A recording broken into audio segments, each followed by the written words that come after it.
कई समस्याएं जिनका इंसान सामना कर रहे हैं वो सिर्फ इसलिए हैं कि हमने वो जागरूकता खो दी है कि कई शक्तियों के साथ तालमेल में कैसे रहा जाए। अगर आप जीवन के तालमेल में आ जाएं, तो आप भी सुबह 3 बजे के आसपास नींद से जाग जाएंगे। उस समय अगर आप बैठकर वो अभ्यास करें जिनकी आपको दीक्षा दी गई है, तो उससे सबसे ज्यादा फायदा होगा।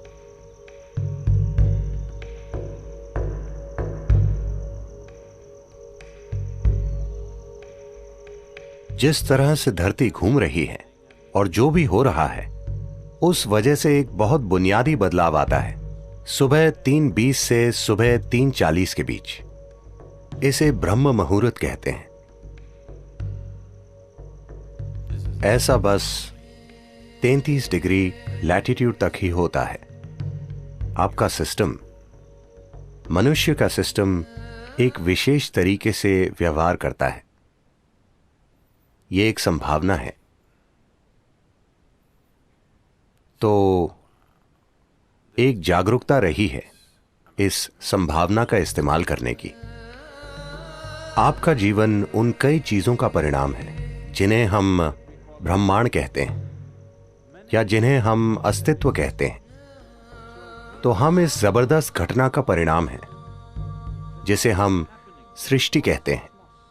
हम अपने आप में एक अलग जीवन नहीं है। तो जब आप तालमेल में होंगे तो कुछ चीजें होंगी। हमारे अमेरिका के टेनेसी में स्थित आश्रम में ऐसे झिंगूर पाए जाते हैं जो 17 सालों में सिर्फ एक बार जागते हैं। क्या आपने ऐसा कुछ देखा है?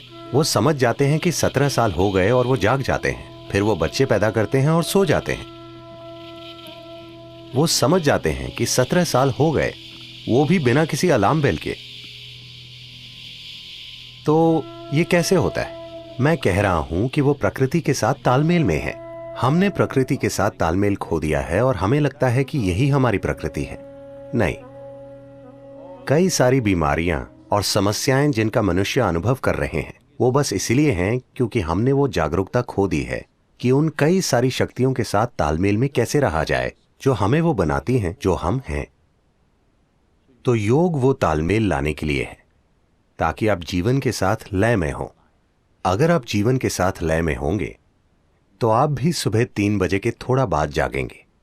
अगर आप जागरूक हैं तो अचानक आपके अंदर जीवंतता की एक किरण जागेगी, और अगर आप गहरी नींद में भी हों तो भी जाग जाएंगे। आपके साथ यह होना चाहिए। इसका मतलब है आप उसके साथ तालमेल में हैं, आप जीवन के तालमेल में हैं। तो मुझे क्या करना चाहिए? क्या मुझे ध्यान करना चाहिए या क्रिया? इससे फर्क नहीं पड़ता कि आप क्या करते हैं। आपको वो प्रक्रिया करनी चाहिए जिसकी आपको दीक्षा दी गई है,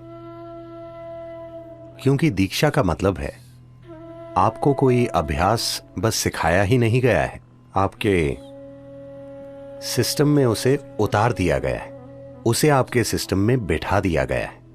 तो वो जो भी हो, अगर आप में एक जीवित बीज है और आप ब्रह्म मुहूर्त पर जागें और वो अभ्यास करें, तो इससे सबसे ज्यादा फायदा होता है, क्योंकि तब धरती के बर्ताव का आपके सिस्टम पर वैसा ही असर होता है। अगर आप एक विशेष तरह से जागरूक हो जाएं, आपके अंदर एक खास स्तर की जागरूकता आ जाए, तो आप बस जान जाएंगे You will simply know when the time is. कि वो समय कब है।